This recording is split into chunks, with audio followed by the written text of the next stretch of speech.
My name's Terry Stocks and I'm the Delivery Director for BIM Level 2 here at the Centre for Digital Built Britain. The aim of the BIM Level 2 workstream is essentially to create the foundation for a digital built Britain moving forward.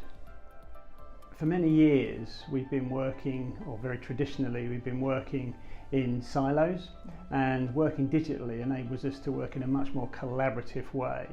And so being able to do that, we can start to identify problems at a very much earlier stage of a project delivery, which means that on-site works are done much quicker, without delays, without added cost of rework. So essentially we can deliver projects that are faster. BIM is a process, and it's got to start with the client. A client's got to understand why they're doing BIM and the information that they want, because BIM is about data. And it's incumbent on a client to understand why they want that data and how they're going to use that data. It's then for the supply chain to be able to help the client articulate that in a digital sense, to deliver it through a program of works or a project of work, and then deliver it in a usable manner at the end, such that it can be used across the whole life cycle of an asset.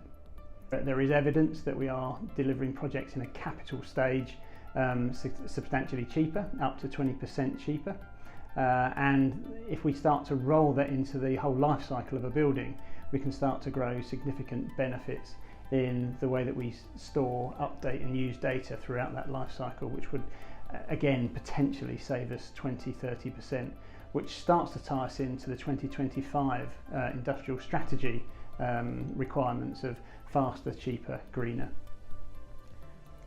I think the challenges around BIM Level 2 is that it's a different way of doing things.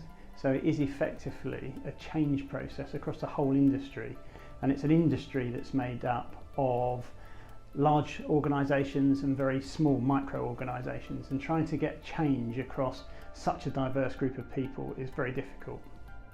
They're mixed. We've got some large-scale public sector clients are very much at the sort of vanguard of digital change.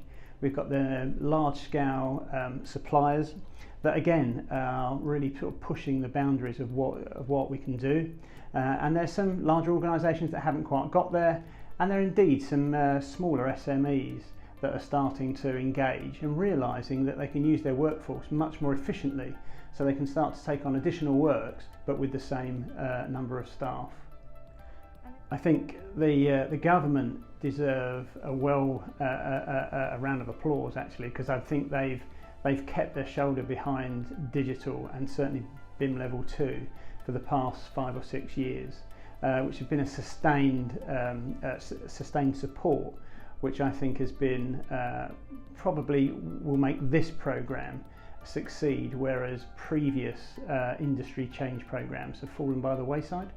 I think people are getting used to working with technology in their everyday lives, and I think for a growing expectation that digital impact is going to feed its way through to construction sites, not only in the way that we sort of have artificial intelligence beamed to us through iPads and have models that we can look at before we're on site, but it's this notion about digital twins, being able to build something before you operate it, and then being able to operate it in a digital world to check scenarios about how effective those operations might be in real life.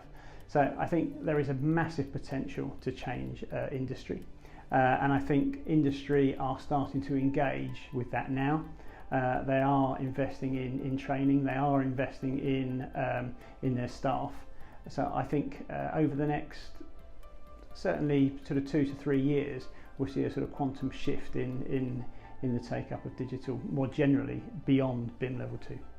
We are heading for a skills shortage, and so we've got to do something. There's a lot of big building programs. We know that we need lots more residential, but we still need to build social infrastructure such as hospitals and schools.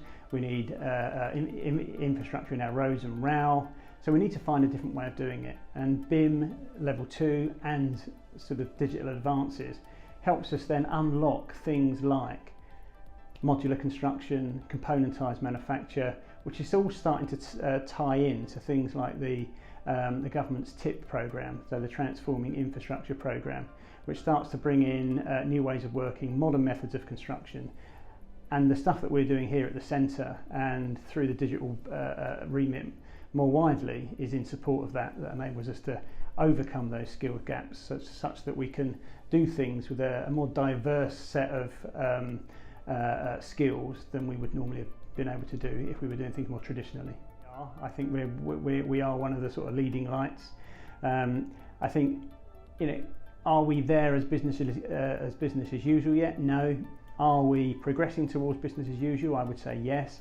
I think increasingly we are getting industry polls saying that people do understand what BIM Level 2 is and what digital is and the impact that it can have.